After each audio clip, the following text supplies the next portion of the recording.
Hi guys, welcome to Conversemos. Today I am joined by Larry and Rena, and we will be talking about relationships, dating, and singleness. Larry, Rena, can you guys share a little bit about yourselves before we start? Larry, go Rena, ahead go first. ahead. Ladies first. Okay. My name is Rena Keys. A little bit about myself. I am from Venezuela, and I've been an Adventist since I was a child. I am a nurse, graduated 8 years ago, and been happily married for 7 now. Awesome. I'm Larry Mendizabal. I'm half Salvadorian, half Uruguayan. I've lived in Chattanooga here for going to be 20 years now, so I'm pretty familiar with the area. I studied engineering when I was at Southern and finished it up at Andrews. And I've just recently gotten engaged. Congratulations. Thank you. Well, my name's Katie Castillo. I was born in Mexico, but I've been living in the States for 10 years now. And I recently graduated with a Bachelor's of Science in Mass Communications and Media Production. So I'm figuring out my next step. It's exciting. And before we get into the conversation, Larry, could you lead us in prayer, please? Sure. All right, let's pray. Dear Father, thank you for this opportunity to be together here, to have this important and crucial conversation about relationships and how it plays into our lives, into our relationship with you, with others, and our Christian walk. So I ask that through this conversation, many will be blessed and wisdom will be shared, and that you speak through each and every one of us. In Jesus' name I pray. Amen. Amen. Okay, so, and both of you guys can answer this question. I will also jump in. What do you feel like it's the most important part of being single?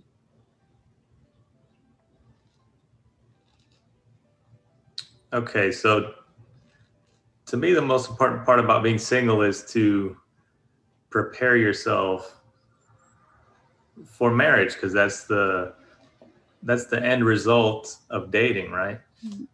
So if that's the end result, then what the most important thing would be is figuring out what things you can do, what you can work on and focus on and develop so that you're better prepared, better equipped for marriage, which is for the rest of your life once you make that decision. And so I can go into a few of what those things are, but yeah. Rena, go ahead. Or anybody else. Yeah, I can go. I had an incoming call. So the first thing that popped into my head was, while I was single, I thought that the most important thing was to develop a super tight relationship with God. Like, I felt like he filled that void that man would feel someday or would complement. And so that helped me not be quote unquote boy crazy or crave or really need that, and just be able to be cool and collected. Like, my husband was my first boyfriend and I was 23, and he was my last, but I was able to wait for it, and I let God feel that emotional and relationship. Like, I would go on dates on Saturday with him, just sit down, read, talk, sing songs, and it became like a romantic relationship between me and God, where he was preparing me for that special someone. Because we expect a perfect someone, but we also need to work towards that. And I think God is the only one that can help us through that, through our flaws, and in fellowship, in spending quality time with him, and make it almost as a romantic relationship. I mean, he refers to us as his bride when he comes back to get us. Like, God is very romantic in a lot of it, and all over the Bible, he pursues us. So I just couldn't help but fall in love with him first. And the second part was achieving your goals. When you're single, go for it. Don't waste your time. You don't have kids, you don't have nobody to tie you down. So like, I went straight through my bachelor, just achieved all my goals, because after that, every decision you make will be tied to somebody else or kids. And so I think that could be something else important. It's materialistic, but something important to do while you're single. And I love that you said that, Rena, because I feel like a lot of people see being single as a negative thing. When in reality, it can be such a positive thing. You have so much time. And I think it's important to take advantage of your singleness, So I love that you share that. Thank you. Larry, is there something you would like to add? Well, yeah, definitely. I mean, Rena touched on the first point I was going to make, which was the importance of establishing your relationship with God. I mean, before you go into a relationship with somebody else, it's important to know where you stand, where you and God stand. And so that way you can know how you and your partner stand. That plays a huge role in your worldview, how you live your life, how you make decisions. And so that's the first thing you have to take care of. And then she also mentioned achieving your goals. And to me, from a male perspective, from my perspective, and knowing that most people are getting married in their late 20s. I think average a few years ago was like 29 for men, 27 for women. Knowing that if you're graduating at 21, 22 years old, that means you have like 5 to 8 years where you statistically won't be married yet. So what do you do with all that time? So speaking from a guy's perspective, I know that sort of reflecting on, bouncing off of what Rena said, is get your career, your work system in place. What are you going to do? What are you going to do to provide income for your family, income for yourself, and to fuel those goals? Because everything has some financial impact, no matter what we do. Time is money, right? Mm-hmm. So during that time that you're single, really focus on that. Don't fall in the trap of focusing on relationships and neglecting all of the hard work, all of the studying, all of the dedication that you have to put into that. And then after that as well, then get your finances in order.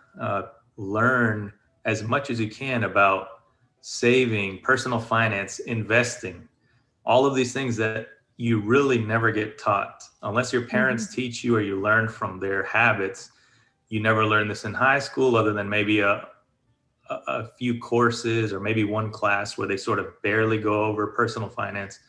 But you don't learn about investing in the stock market, about investing for retirement, and all of these things that during your 20s, before you're married, your early 20s, the sooner you start, the better prepared you're going to be to support a family later and to retire comfortably and to pass finances and pass on wealth to your children and their children.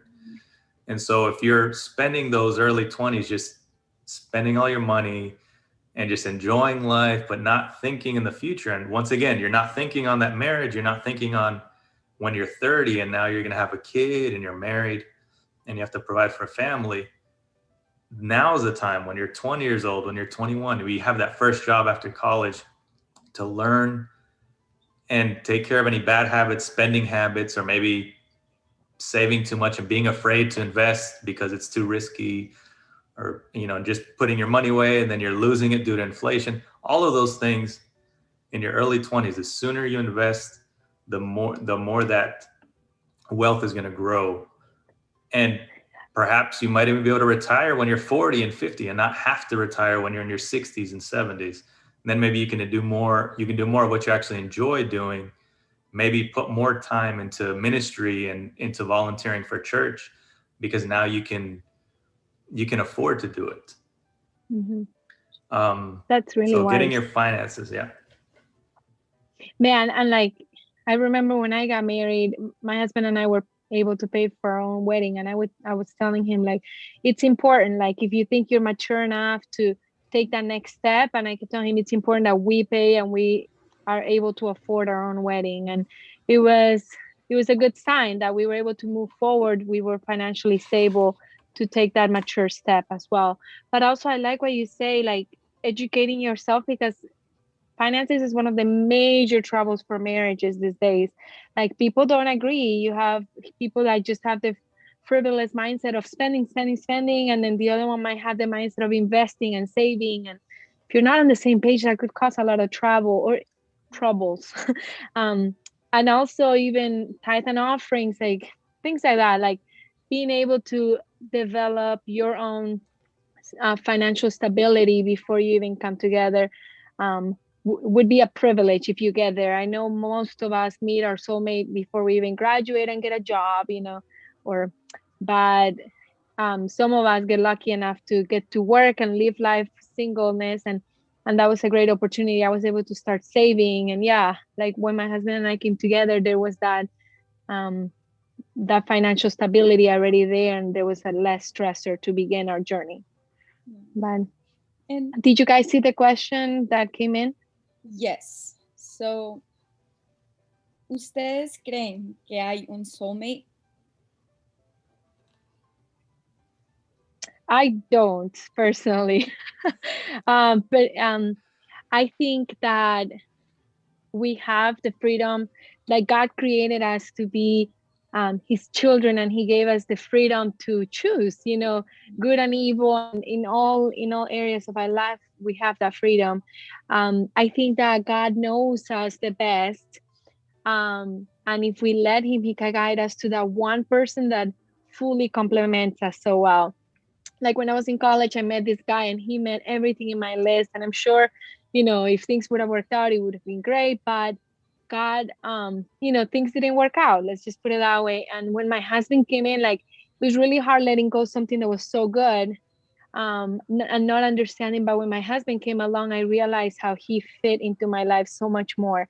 And but like I come from Venezuela, right? And I came when I was 14, and it's crazy to think that my soulmate was all the way in the US when I was a kid, and like that we had to go through all these hurdles, that so many things had to fall in place for me to meet him. Like, he's my perfect complement now, but if I would have stayed in Venezuela, I'm sure that God would have found somebody that met me, and my qualities and his qualities would have met the same way.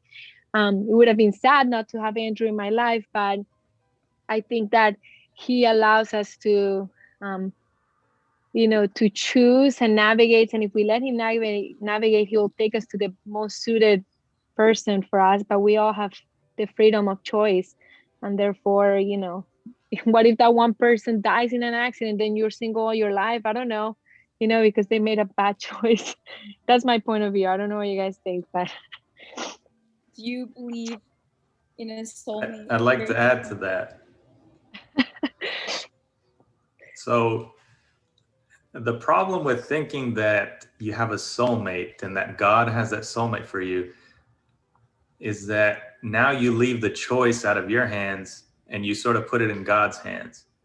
So then when things don't work out, who do you blame? You blame God. You're like, God, you put this person in my life. This was the soulmate that you had for me. But really, it's a choice that God leaves for you. I mean, God might put somebody in your path, but he can do that throughout your whole life, because you may not always be ready at that moment to receive that blessing and that person. And you could fall in the dangerous trap of obsession over somebody.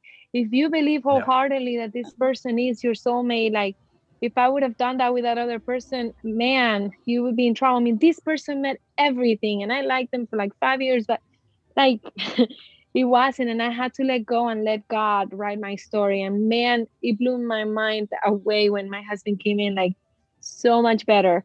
Not in that sense that he was a better person, but even the way he fit into my family, the way I am weirdly obsessed with moles. I love moles. I think God just puts them on people. Anyways, my husband has the cutest moles that I just love looking at every day, like weird things, but like how God thinks of the little things, and he just brings you the best. But if you think that there's only one person out there, and when you meet that one great person that might not be it for you, then you could fall into, that person might not be interested in you. You could fall into that trap of obsessing over someone and no, you were it. And then, I mean, you could fall into a rabbit hole that might not be able to recover. I don't know. It's so scary because I've seen it so many times. People sometimes rush into relationships because they want to be in a relationship. Sometimes they feel, I think, the need. Maybe there's expectations around them. I know for me, a lot of my friends are currently getting engaged, getting married. So a lot of times it's like, oh, should I be thinking about that now? But I think it's really important to kind of shift your perspective. And I think people should be happy in their singleness so they don't rush into something like that. I mean, that's my personal opinion. There's a lot of opportunity when you're single that you might not have when you're tied into a relationship. One of them is developing your social and networking skills that are so important later on in life, and not too far on in life, really. It's always important, but even more after you're married. During that time that you're single, developing that, making, new friends, new contacts, people that in the future you might do business with, people you might work together with on projects or work together at church. Developing that is super important.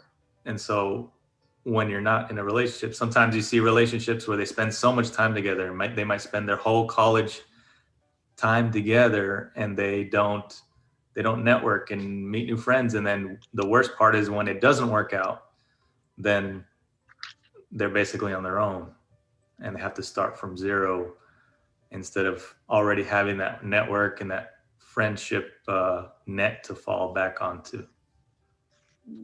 And that kind of leads to a question that I have. What kind of mindset do you guys think people should have when entering a relationship? I knew somebody in college that thought, oh, it's free food. It's just a date. Oh my gosh. I always had that mentality. It is not free food. It's for guys. You have to treat it with all seriousness and respect. I came in, I took my time dating. Like, it's normal to like guys, and I liked plenty of guys, and there were mutual feelings, but like I took my time and I didn't want it to make anything official. Because for me, dating is, you're dating with a purpose towards marriage. And so unless I saw that person as a potential, like, okay, this is somebody I might, I was going to take it seriously. So yeah, that's the mindset I had. It's not like from day one, you're going to be my husband, but you could. And therefore, I'm going to put the seriousness into this. This is not just free food and a good time with friends. This is, I'm keeping an eye on you, seeing the qualities that you have, keeping all senses open, the good, to see the good and the bad, and see if this could work out. Sure.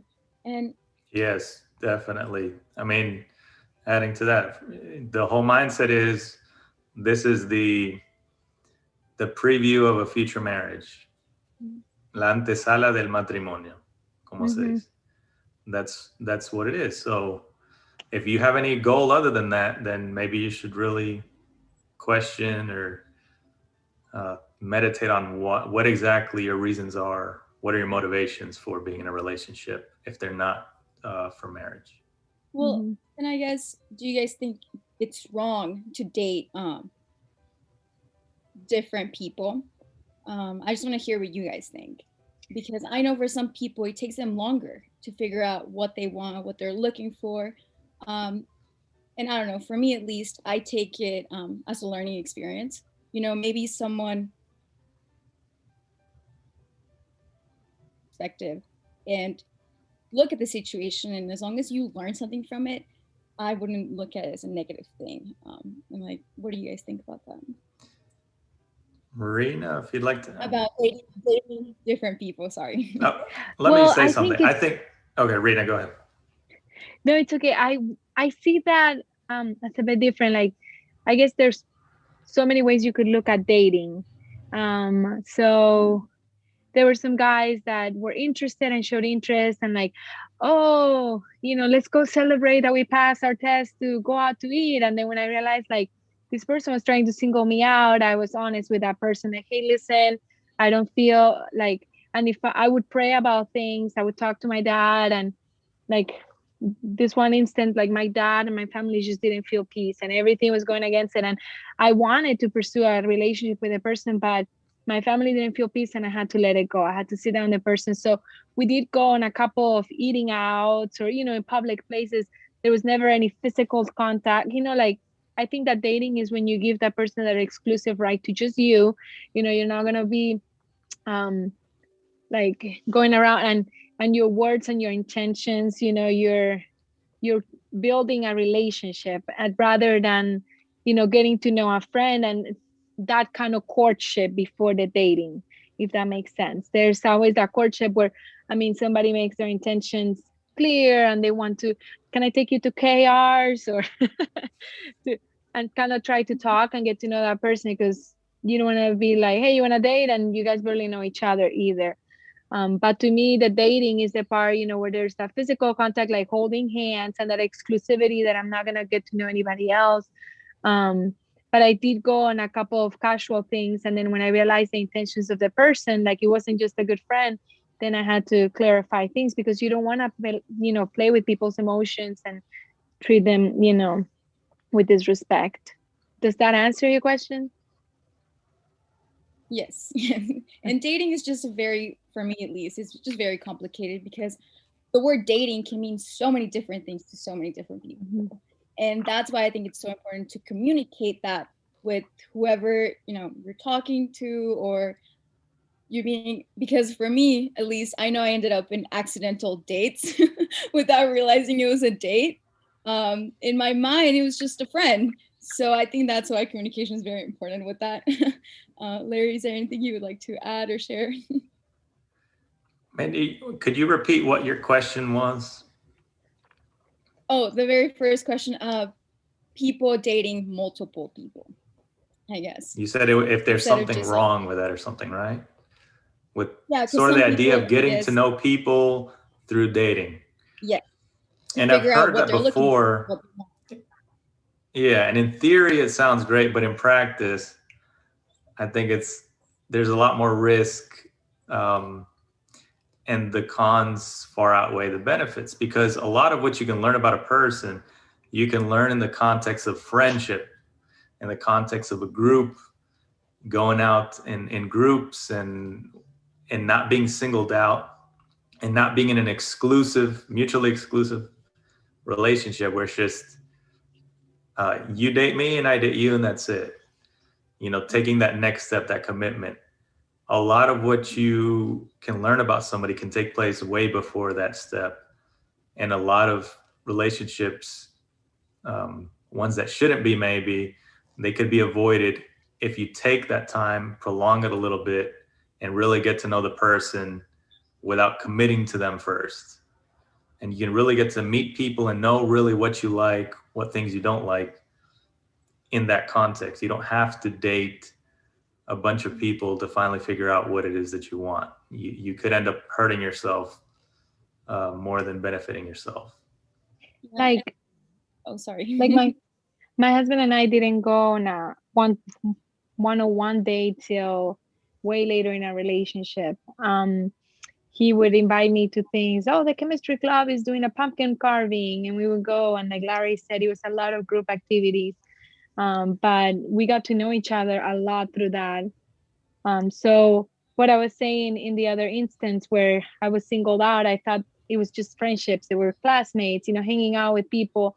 But the moment I realized people's intentions, and like you have to take that into accountability, because to you it might just be like, no, he's just a friend. But if that other person has made it clear that they want something more and you're not there, you need to, that's not healthy either.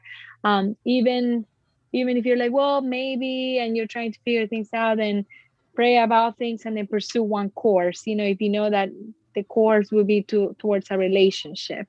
So that's different. Like, I got to know, because, okay, I had a friend that was so close-minded, like, what if, he's not the one, and she would not go on any, even like some group days, like, hey, my husband, Andrew and I are going, do you want to go? Our friend is going. No, and she'll be so closed off. And then later on, years past, she realized I need to be open-minded, and that's something important, need to be open-minded to meeting people, to getting to know people in group settings, or even if the person asks you on a walk, like, being open to getting to know that person. And if you realize that you are not interested, then you don't have to accept the next one. But like, I think it's important to be open if you're single, but if there is some sort of interest with somebody else, I think it's not right to pursue multiple guys, like allow multiple guys to pursue you. Like, you need to be clear, pray about it, and then make a decision and go with that. But dating multiple guys that are interested in you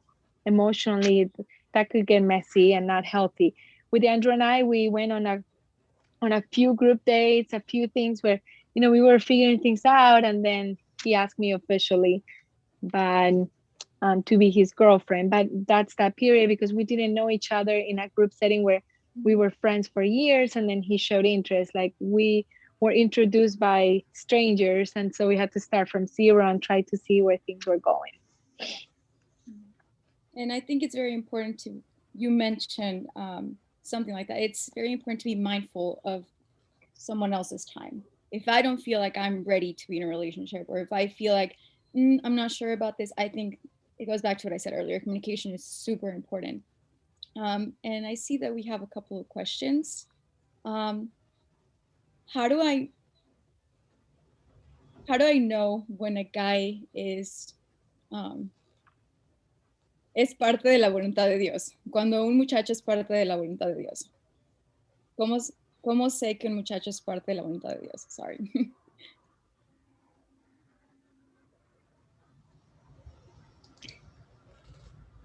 For me, it was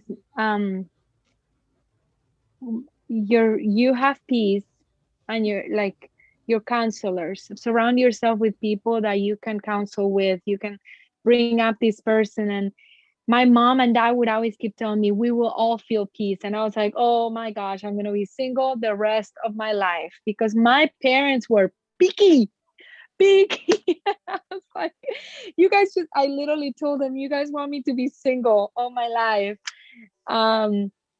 But when I brought Andrew, everybody had peace, and it was scary. It was scary because even when I asked my dad in the phone and I said, there's this guy, and I told him all about Andrew and my perceptions of him, and he says, I've been praying this week, and I think this is the person you need to go on this date. And I was like, this is so not our family tradition, because it was a blind date we were set up. And so my dad is like, we do not do this, do not tell your mom, but you need to go.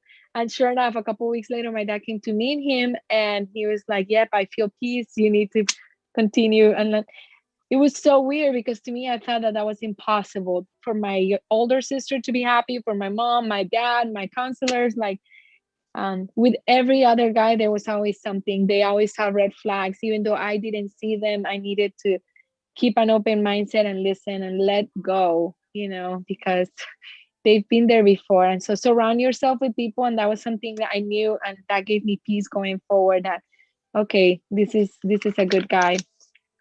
That was a major one for me. And with God, like, God will give you the peace as well. But I'm curious to know what Larry thinks. Oh, you're on mute. One of the things you mentioned was red flags. And so I'd say the absence of red flags, not only for yourself, but from those around you and those close to you, your family members. You have to take those into consideration. Ultimately, it's your choice, and you'll probably know that person better over time, especially. But it's definitely a plus when there's an absence of those red flags, and when you feel peace, for sure. And when you think about, does this person draw me closer to Christ, or do I tend to feel further away from Christ the longer I'm with them? That's a good one. And the people that care about you, they will be honest with you. I know sometimes not even being in the situation, like you might see your friend and you know that's a relationship's not healthy. You know that there's a lot of things like red flags, but sometimes I think people might be very close-minded. I know for me, I had a friend once that she really believed that this was the guy that God wanted for her. And it was just not a healthy relationship. And I think sometimes, the people that care about you, would you say, like, I'm asking, I guess, advice, would you say it's okay to step back and just let them figure things out on their own, go through things and just be there and be a support system? Or would you say that it's important to tell them right away everything that you see wrong with that? And this kind of relates to the question acerca de la voluntad, porque esta persona en su cabeza decía que era la voluntad de Dios. So sometimes I guess it can be confusing. What do you guys think? I think we can get stubborn when we're in love. It's really easy to fall into that. And I saw with one of my closest friends in college.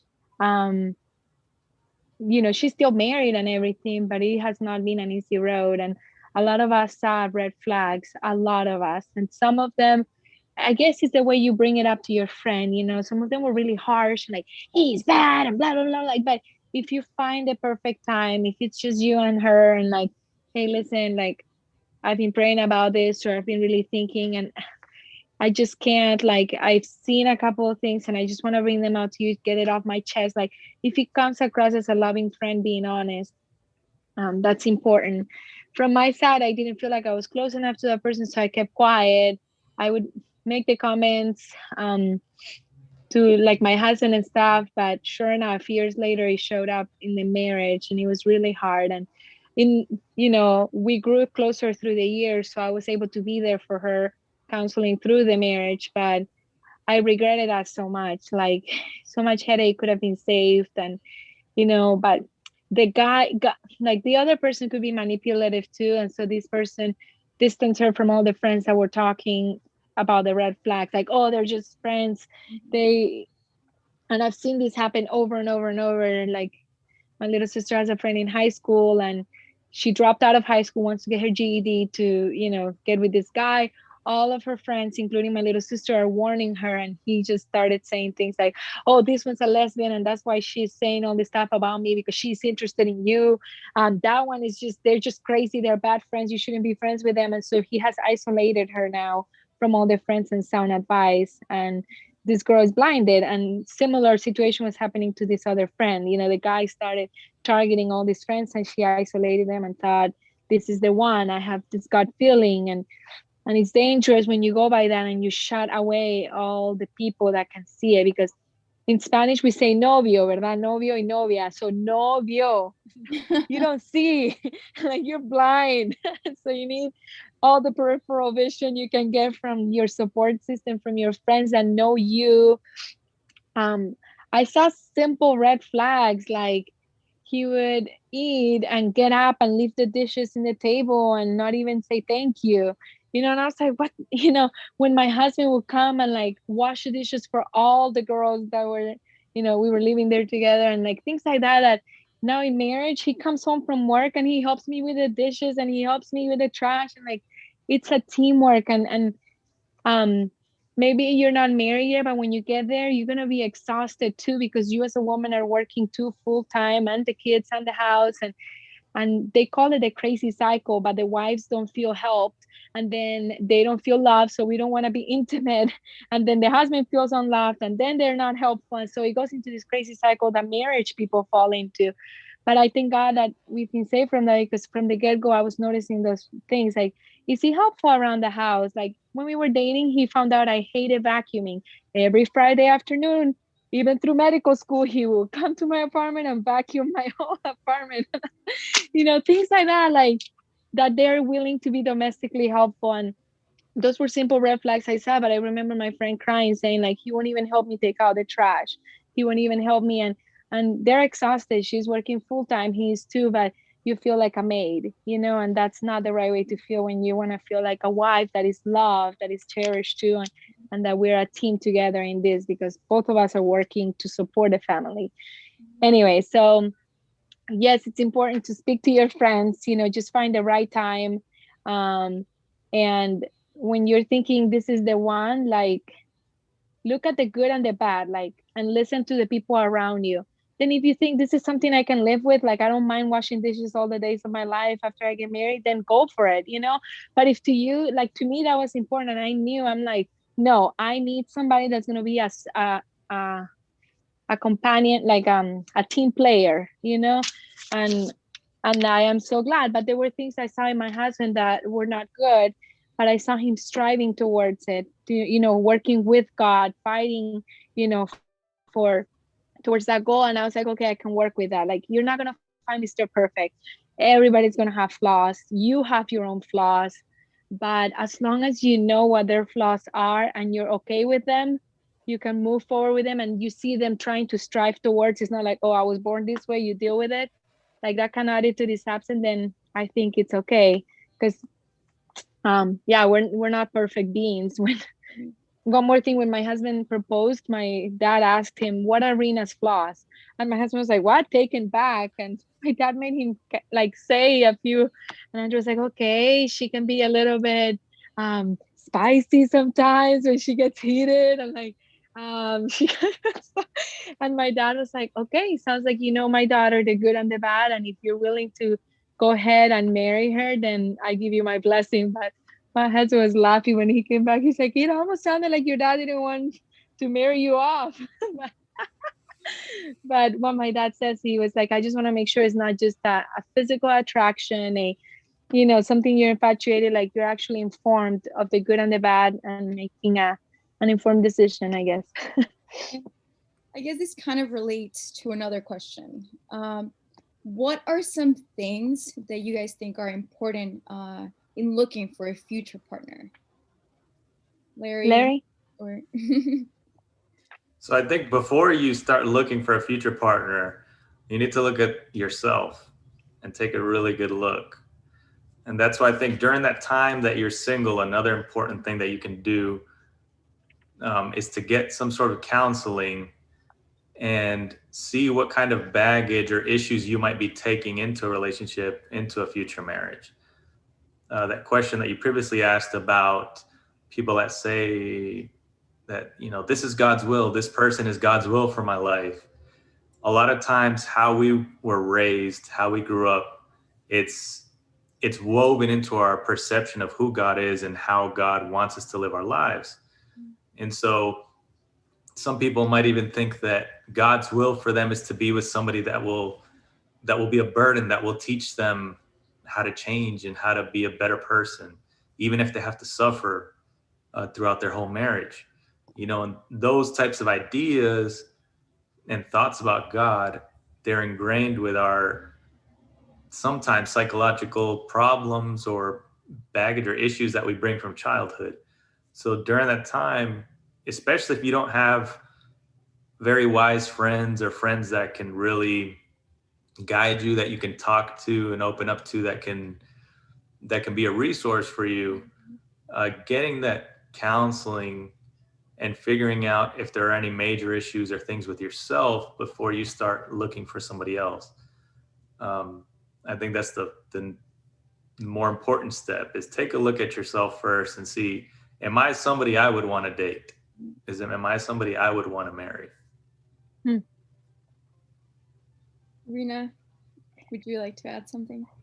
Yeah, I have a few things, and I think I touched on a lot of them in my previous comments. But if I would have met my husband a few years earlier, like we met our senior year at Southern, but if we would have met sophomore, freshman, it wouldn't have worked out. Because the first thing I remember, and I was telling the girls in my house before I met him, like, first thing that attracts me to a man is his spirituality. Like, a guy could be super cute, but the moment they open their mouth, and if it was about Ferraris and brands and this and that and my money and I lost complete interest, like complete. So, but if he could get into an in-depth conversation with me about God and the Bible and topics he was reading on, like, oh my gosh, I was a puddle, melted. So for me, like something that was important to look for was a man that loved God. And therefore, like Larry says, you also need to work on your relationship with God. So what you expect from others, you should also be working on for yourself. um but his relationship with his mom and friends and family, like how he relates to them, how he talks of them.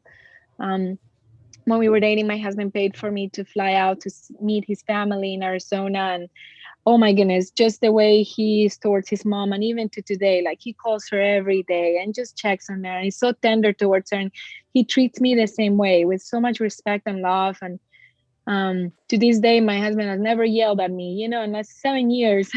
I grew up in a home, my parents divorced when I was 7, and I grew up with so much yelling, and that was something that traumatized me. And I was like, please God, I don't want that in my life anymore. And I'm so blessed by that. But I was looking for that, like, is this a person that's going to be controversial and just doesn't get along with the people around him? But that was something important. See the relationships with God, others, and his mom especially, how he's going to treat and talk of her. And I know that sounds cliche, but wow, that plays forward so much. So many people would tell me, you're so much like Lillian, like my mother-in-law. And I'm like, that's a compliment, I think. So he married someone like his mom, I guess. And guys tend to do that. Habits are important. And I can't overemphasize this one. If you see that a guy is just so self-absorbed in video games and things like that, like unless he's willing to work away from that, that is not a desirable trait when you get married. My husband comes home exhausted at 6 p.m. and he is home there, present with us, spending time with us, making dinner with me, eating with me, talking.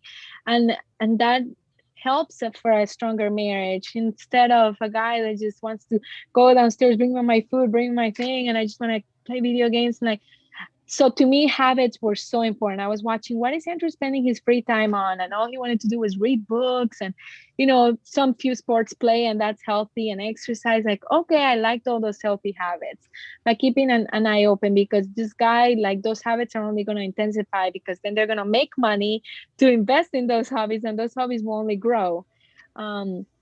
So if you can work with those habits, like if you're also a video game player, then good for you. But for me, I'm just giving examples of what works for me. Hardworking. Are they lazy? How are they? Even at school, you can still tell. Like, I had 3 jobs at school while in school, and I did good in my school grades. And I was watching Andrew too, and he was a tutor, and he would do great at that, but he was also diligent. And you're keeping an eye on those things, keeping them accountable, because if they just have this lazy attitude about it, things are not going to change.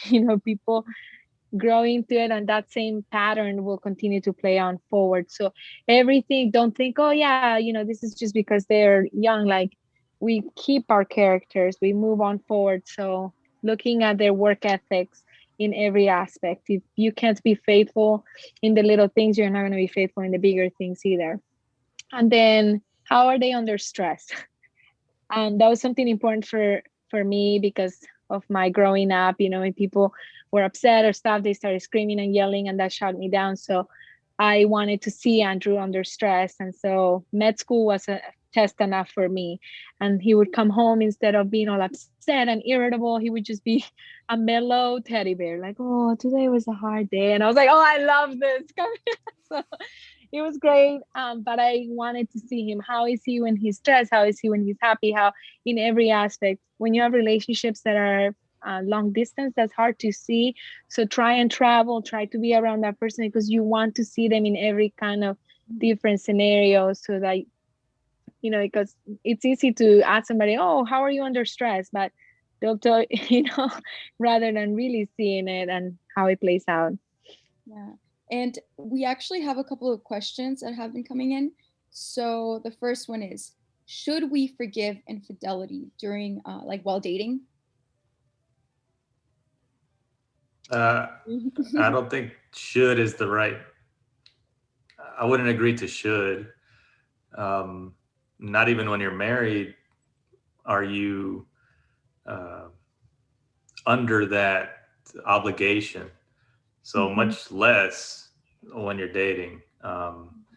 If there's infidelity, there's a lot that needs to be looked at, and it's better if you're apart. If that's what they mean by forgive. I mean, you can always forgive, but that doesn't mean you have to be with that person and continue with them. Yeah. And sorry, go. Yeah. No, so go that. ahead. I would never look at it that way of, yeah, you should. Yeah, you could forgive, but as far as staying in that relationship, that's a huge red flag. Pastor Gama says, que lo bote. I 100% agree. I would say I consider myself someone that's very forgiving, and I try to always understand other people and put myself in their shoes. So I'm just putting myself in that situation. If that happened to me, I would not try to be hard on that person, but I would definitely know that's not something I want. And I would end that right away.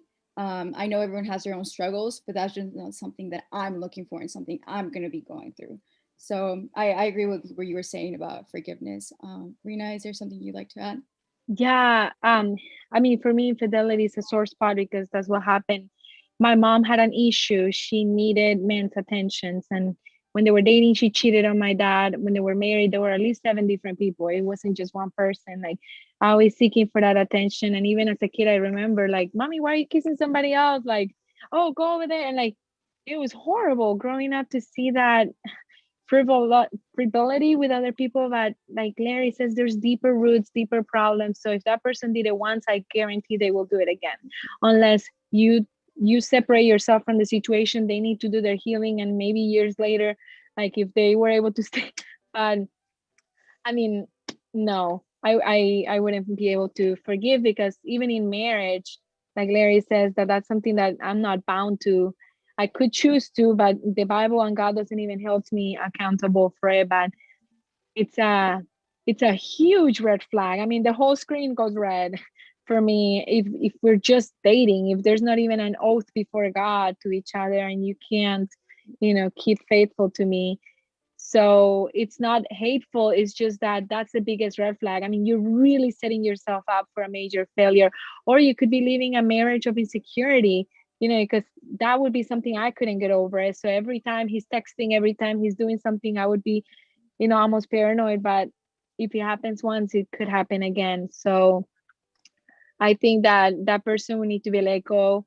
Maybe, I mean, I'm not saying that person will be single forever, but they might need to fix their own thing and then find somebody else and be faithful to them, stick to them. But if he already did it to that one person, I don't know how you could retract from that. And honestly, it would be fool of that person to stick around, because that would happen again. It's almost guaranteed. It's something deep inside that needs to be worked on between them and God. And I've counseled another marriage too, and the same thing with the wife. She felt this need to have men's attention, and she had 2 kids, but she was like, I don't know, and so she would go on Facebook and she would go on dating sites and put herself out there because she needed those initial butterflies with a relationship with somebody. So there were some rated psychological problems, and most of the time that's what's happening. And so if that person cheats on you, que lo bote, como dice el pastor. And I'd add, if you feel the urge to stay with that person, even after they cheated on you, that's also a red flag that maybe you need some counseling yourself, that maybe your self-esteem isn't where it should be. And maybe you don't respect yourself as much as you should. Know your worth. No one deserves that. There's another question that I would like to go over before we end this. 2 questions. ¿Cómo lidiar con la violencia verbal en el noviazgo? Que lo bote. That is not acceptable. I'm sorry, but no. You things in el noviazgo, like I loved what Larry said, it's a preview of what marriage will be like, and it's so true. Nothing will change for the better. If anything, things will start to decrease. And that's after 6 years of marriage. And unless you're working hard at it, you can keep it at a good level. But if you fall into a routine, then things will. Anyways, abuse. abuse is not acceptable verbally or physically or emotionally or in any way like that. So if that person is not giving you the value and treating you like the princess or the prince that you are, then that is not the person for you. Because when you get married, that person will have ownership of you and feel like they do, and it's only gonna get worse. I have at least 2 friends that once they got married, it like a switch went off and their husbands became super violent verbally. And I remember one of them with tears in her eyes, like, I was seeking for help in my church, in my community, and they would be like, well, has he hit you? And no, but so that's not abuse. Like, our community has this distorted view that verbal abuse is nothing. It's just, oh, that's just his temperament, he's strong tempered, like. And no, that is still abuse, and that can cut sometimes deeper. Like, words can cut deeper and they're remembered more than a blow, if I believe. But and I remember, like, the person kept abusing and you're nothing and comments like that she finally, after she was a doctor and everything, I mean, an accomplished woman, making her feel so diminished. And I remember everybody around her would like walk away, but in the Bible she was like, there's nothing that backs it up, but she finally was able to break free from that. And but it's a sad thing. And if you're seeing that red flag that the whole screen goes red, walk away too. Those are red flags that I think are non-compromisable, in my perspective. If that's an angry person, it's not going to get better unless you go to a lot of therapy. But Larry, is there something you'd And like to add? that decision, it's not going to be an emotional one, in that you're going to feel like ending it when you see that red flag. You're going to have to make a conscious choice and know that, yes, it's going to hurt right now. It's going to hurt for a while, but I'm avoiding a lifelong of suffering, or many years of suffering. And we got to think about the difference between suffering and temporary pain. It's better to take and accept that temporary pain, leave that relationship, let it go. You both go your own separate ways and work on yourselves. But know in your mind that you're not going to be suffering like when you're married to a person and you feel trapped and you feel like you're bound to stay with them, yet they make you feel so terrible. Boundaries. You need to set the boundaries that way when you see them being crossed, you can cold turkey be able to make decisions like that. Like in our house, one of our marriage boundaries, there's no screaming. There's respect. Like, respect is the most important thing. And so in every aspect, and that's one of the strong foundations for a marriage. And if there's no respect, even in dating, that's a boundary that was crossed, that it's, you need to make a conscious decision, because this person then is not only going to scream at you, they're going to scream at your daughter, they're going to scream at your son, and your son then is going to scream at their feet, and you're creating a continuous chain that is just going to keep going. Your daughter is going to think it's acceptable for a man to treat them like trash and be screaming at them and belittling them, and then they're going to probably fall in love with somebody similar. So the best decision that you could do for yourself right now is just, either set your straight boundary, like set a limit with this person. Like, listen, this is the last time you talk to me this way. It is not acceptable. I deserve to be treated with respect, with love and dignity, just the same way. And if you're treating the same person back with violence, then you need to also, step up and make a change. But definitely respect needs to be the, one of the fundamental rules in a relationship for it to thrive and grow, or else you're going to be creating a very sick chain of events that's going to go down to your children's, and you don't want that. Yeah. There was actually a second part to that question. If that happens, should it be ended if there's a pattern, or within the first time that there's verbal abuse?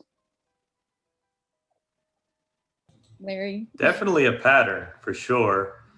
As far as the first time, it depends on how you define your boundary. So if it's the first time, you're like, I'll give them one more chance, and then they do it again, then... And communicate. Yeah, exactly. Like communicate, hey, that's not okay, and you nip it in the bud. But then if the pattern continues and you're dating, it's not going to get better.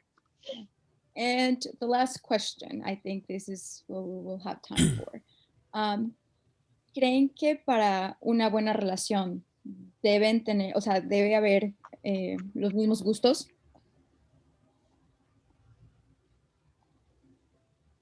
Larry? What do you say, Rain, after 6 years or 7? Dating is fun when you can have same things that you like.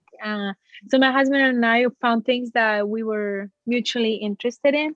Like we loved going exploring nearby. So like doing little day trips to explore things was something that we love. And now that we got married, we'd make one big trip a year. So we went to Iceland, we went to Kauai, like we make big trips, and that's something we enjoy so much and we plan towards. And so those are great because they're things that build and feed your relationship.